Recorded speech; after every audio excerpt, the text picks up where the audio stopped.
Recently, I did a radio interview talking about photography, talking about just how the camera world is and just the visions I have and all that. So if you want to see more of it, then keep watching this video because this is just the intro clip and the rest of the interview will be later on in this video. So stay tuned for that because I'm going to be putting the entire video there and I might even upload the 360 version because I did record it on a 360 camera as well. So let me know if you want to see that and enjoy the video.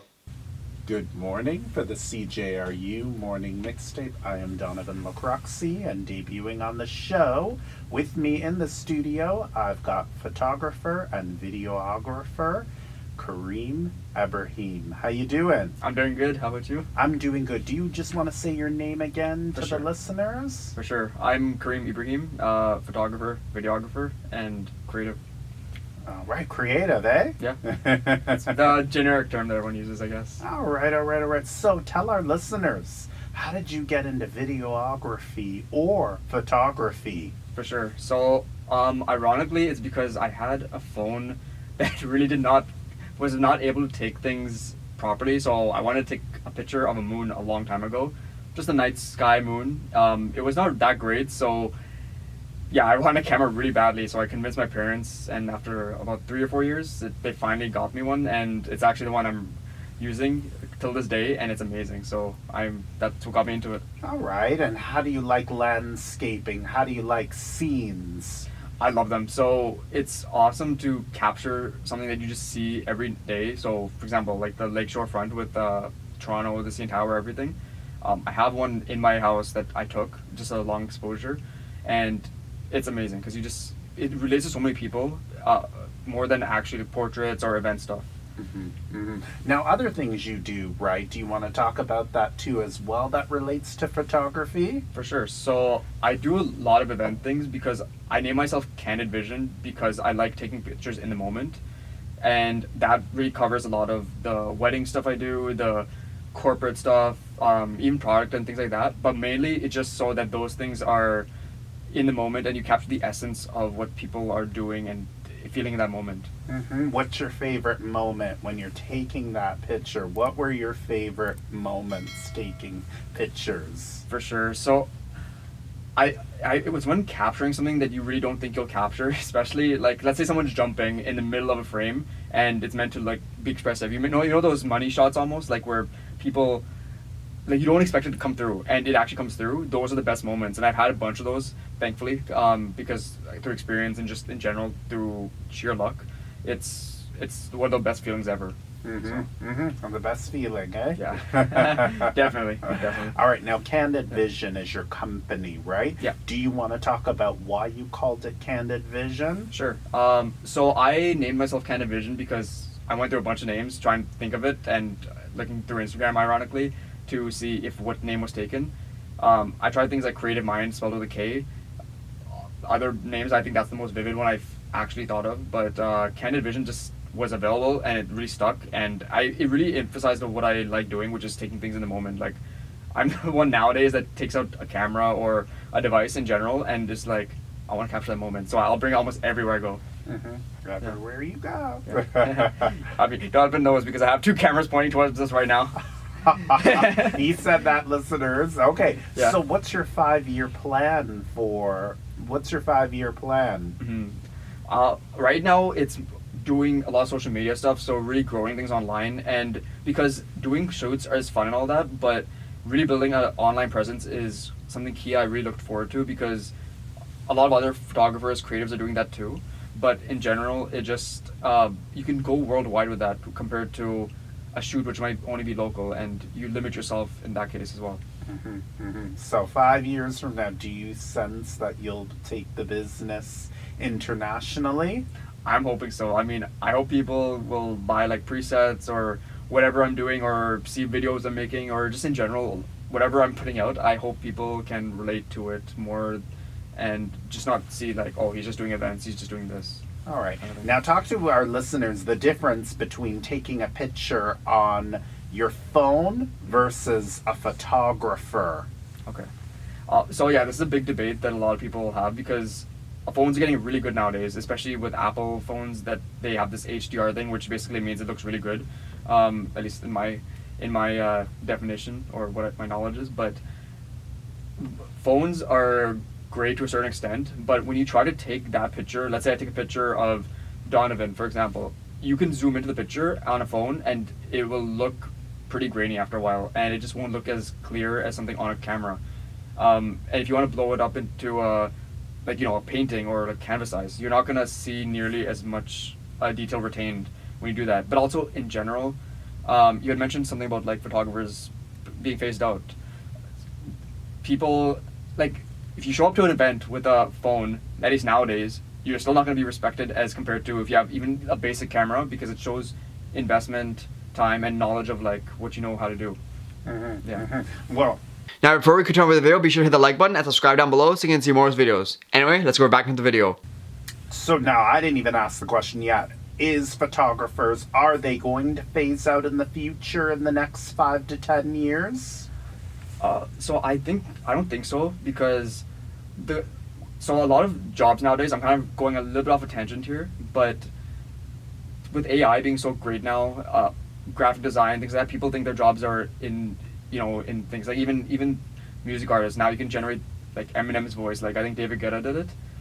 So yeah, AI can do things, but the thing about photography is that you have to go to an event and physically know what to do, certain settings, all that stuff. You have to know a lot of what to do. So you still have to have a photographer or videographer to do things, to really know what to do in that moment, because everything changes. Like, if, for example, I'll just bring an event up, but like, if you have an event, lighting might change in a second, and then you have to know how to adjust to get the best shot in that moment. Yeah. Now talk about the videography. Yeah. Listeners want to hear about that. For sure. What kind of memorable video moments do you capture? Is it the same as photography? So videography, I think the moments are more like the clips that you get, but there's not as many like the snapshot moments. But the projects themselves are generally amazing, because things like one of the guests you had previously, Rayshawn, we did a music video, and I was there doing BTS, so behind the scenes, and that stuff was a lot of fun because you got opportunities that you never really feel like you'd ever get. But just in general, being able to capture moments, and for example like weddings, events, you get those things that are like a moment in time. It's like a capsule, and those things are fun to like look back on, even as the person who just was there to record it only. It's just something you really feel like you remember that time, and like even just other parts of the time relating to that event. Now, are there any upcoming music video shoots or any upcoming videos that you're going to be filming in the future? I have got a few music video requests. There might be a few that I'll tell you later on as well, but yeah, there's a few that I'm looking forward to. Hopefully also weddings and stuff. I'm kind of debating on going with weddings and stuff, but I've done enough of them where I know what to do, so it's still fun to do. Even for business, money wise, but yeah, it's just kind of whatever comes. Do you think they'll phase out in weddings too? What do you call it? Because you told me that it's starting to phase out for you too. Can you explain to our listeners a bit? For sure. So weddings and stuff is where I really kind of learned how to do a lot of things, because once you get the first wedding, you really figure out, I need to take these shots, I need to do these things, need to follow these people. But the thing is, weddings are great for kind of learning that, but it's not really great for money, because you're trying to do this as a business. And the thing is, you can do one wedding a day usually, and that's it. So regardless if you charge $500, you charge $2 million, same, whatever. But you can't scale that nearly as much. But things like product photography or real estate or other things where you can go in different avenues and you can do a bunch of them per day, even for smaller amounts, you can make more, and you can get more experiences. I've heard of people doing like $200 per listing for real estate. And think about it, if you can do 1 hour for each of those listings and you're charging $200, you can easily do 10 listings in a day and make a ton of money. And not to say it's all about the money, but you just have to realize how scalable it is, and you can train other people to do that, so it's not as volatile or as intense as weddings. I may have gone off a tangent there, but yeah, in a way. Now, for people that want to get into photography, how do they start? Or do they just grab a camera? Or do they just say, hey, I like the picture you took? How do they start? For sure. Honestly speaking, I'd say use what you have. if you have a phone, use a phone, especially for videography with TikTok and Reels nowadays. Start there because you have that, and I'm pretty sure most people have a smartphone now, which has all these app capabilities. But if you can even afford even a beginner camera like a DSLR, the like Canon T6i, which is what I still use to this day, and it's an old camera, it's still really great, and you can still get a really great pictures with it, and people most of the time won't know the difference. And obviously, that's the one thing that to invest in, but the main thing to go right from the beginning is knowledge. And it might be cliche to say that, but like learning how to do it is better than learning to know how to do it is better than getting the gear and then not knowing anything, because you can take great photos even on the worst gear, even on film cameras nowadays, where if you know what you're doing, you can get much better photos than something that's much higher quality or much more expensive nowadays. All right, so talk to us about our travel lovers. What advice would you give them? Let's say they want a perfect scenery. Let's say they're going to somewhere in Africa. Mm-hmm. How can they get a good lens picture? For sure. Sorry, I keep saying for sure. But I would say do a couple of things. First, set up your camera to bracket, which basically is a way of setting up your camera to take one underexposed picture, which is darker, one middle, and then one brighter. And in an ideal scenario, if nothing moves, you'll get the best picture possible because you combine those later on.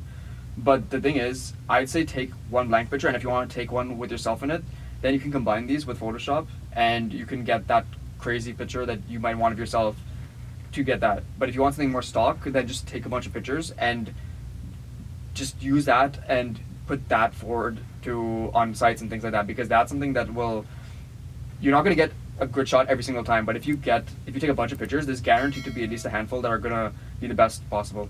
Mm-hmm. Now talk to us about our people in general, not our people. Yeah.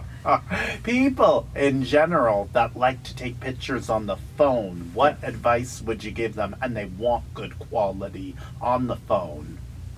I'd say invest in a phone that has qualities tailored towards an actual like photography stuff. So again, there's a bunch of different phones. I'm not going to list them off because it'll date the interview, but I would say at least learn the pro mode, because a lot of the phones nowadays, even my old one, which is literally sitting on the table next to us, it has pro mode in the inbuilt camera, and you can still use a lot of that stuff to learn about shutter speed, about rule of thirds, about all these different concepts that are crucial to learn to get the best shots in a camera or whatever device you're using.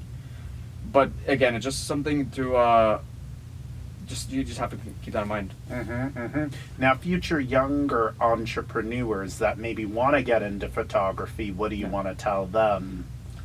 So could you repeat the question again? Future entrepreneurs, let's say they want to start their own business, but they want to do photography. What do you want to tell them? So I'll kind of relate to what I said previously, is learn the concept. So like not just photography, but learn how to sell, because that's something I'm learning nowadays too. Because I focused a lot on the creative stuff a long time ago when I was in school, didn't need to sell. But like nowadays, selling is crucial. So I'd say learn how to sell more than anything, because that's how you'll be successful for anything, not even just photography, videography. But that is one thing, but then also really hone your skills. So honestly speaking, if you can, shoot whenever you can or record whenever you can, because you'll learn certain things that you will never know. Even setting a setting, maybe a few notches up or a few notches down, will change your photo, and setting some things on your camera will be insane. So I think I've mentioned to you, Donovan, about JPEGs and RAWs and stuff like that. That one setting can change a photo and in editing from being kind of bad to basically being able to save it from being bad. Mm-hmm. So I think that those are the two big tips I give. Now, if I mess up, right, what do you want to tell to the people that might have messed up or have some bad photos? What do you want to tell them? They can start all over again, of course, but what if they did not like how their summer vacation or their wedding photos turned out? Mm-hmm. I would say shoot in JPEG and RAW and JPEG first, because RAW and JPEG especially will give you big room for error. So RAW, you can save a bunch of stuff, which will like you'll be able to take an overexposed photo or an underexposed photo and bring it up to be, fairly decent. I've saved a bunch of photos of like the CN Tower and stuff, which I thought were like absolutely horrible. Like it was literally pitch black, and then you lower a bunch of stuff, and it saves it. But point being is like you can do a lot to save your photos just by that one setting alone.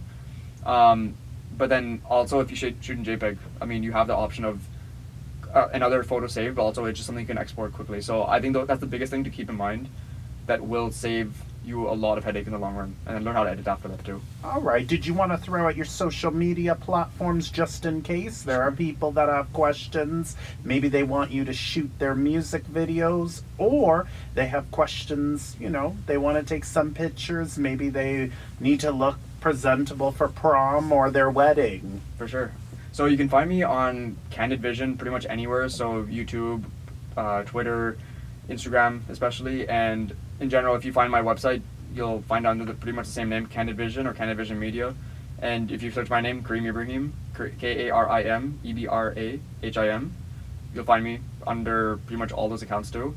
So yeah, those are my social medias. All right. Any final things you would like to tell our listeners? I would say more than anything, just experiment and just go do it. So if you're trying to take photos, go shoot a bunch of times. If you're trying to record, and especially with YouTube growing nowadays, just go press record, because I do that and I've seen such growth in myself. So I think if you just can do that, you'll actually do so much without even realizing it, and you'll benefit from it just without even realizing it. Even if you don't post it, that's something you'll never like regret it. All right. Thank you for coming to see me in the studio. Thank you for having me. It's been great. All right. For CJRU 1280 AM, I'd like to thank you. Can throw out your name again. Karim Ibrahim. Thank you so much, and thank you to the listeners for listening to this episode as well. Thank you. Awesome.